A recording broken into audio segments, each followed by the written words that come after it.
দর্শক, কে শোনে কার কথা? সবাই তো এখন পাতি নেতা। এলাকায় নেতা দিয়ে ভরে গেছে, নেতার কোনো অভাব নাই। এলাকাটা যে উন্নয়ন করা লাগবে সে বিষয়ে তাদের কোনো মাথা ব্যথা নাই। আমার এই ছোট্ট জীবনে আমি 4জন এমপিকে ক্ষমতায় আসতে দেখেছি। সবাই নির্বাচনের আগে অনেক অনেক প্রতিশ্রুতি দেয় যে আমাদের চরে এই উন্নয়ন করবে, সেই উন্নয়ন করবে। কিন্তু নির্বাচনের আগের যে প্রতিশ্রুতিগুলো দিয়েছিল সেটি কিন্তু আমরা এখন পর্যন্ত দেখতে পারি নাই। আমি বর্তমান অবস্থান করছি কুড়িগ্রাম জেলার নুনখাওয়া ইউনিয়নের ব্যাপারীচর গ্রামে, যেটি একেবারেই প্রত্যন্ত অঞ্চল। এই ব্যাপারীচর গ্রামে অনেক সংকট আছে, অনেক সমস্যা আছে, কিন্তু তার মধ্যে প্রধান সমস্যা হচ্ছে বিদ্যুৎ, যা আপনারা ভিডিওর মাধ্যমে দেখতে পাচ্ছেন। যেখানে সামান্য একটু বাতাস হলেও দুদিন কারেন্ট থাকে না।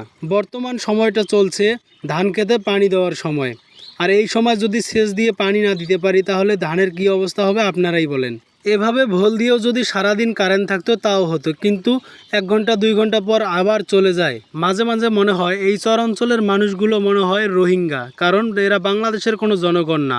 যদি জনগণ হতো অবশ্যই কোনো না কোনো সুযোগ সুবিধা পাইতো।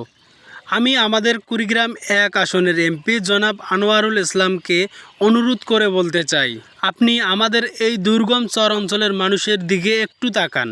এই চর অঞ্চলের মানুষগুলো সবসময় কোনো না কোনো দুর্যোগ, কোনো না কোনো সমস্যার সাথে সংগ্রাম করে বেঁচে থাকে। আমি আশা রাখছি আপনার মাধ্যমেই এর সমস্যার সমাধান হবে। দর্শক শ্রোতা, আপনাদেরকে বলছি ভিডিওটা সর্বোচ্চ শেয়ার করবেন, যাতে আমাদের এমপি মহোদয় পর্যন্ত এই ভিডিওটা পৌঁছায়।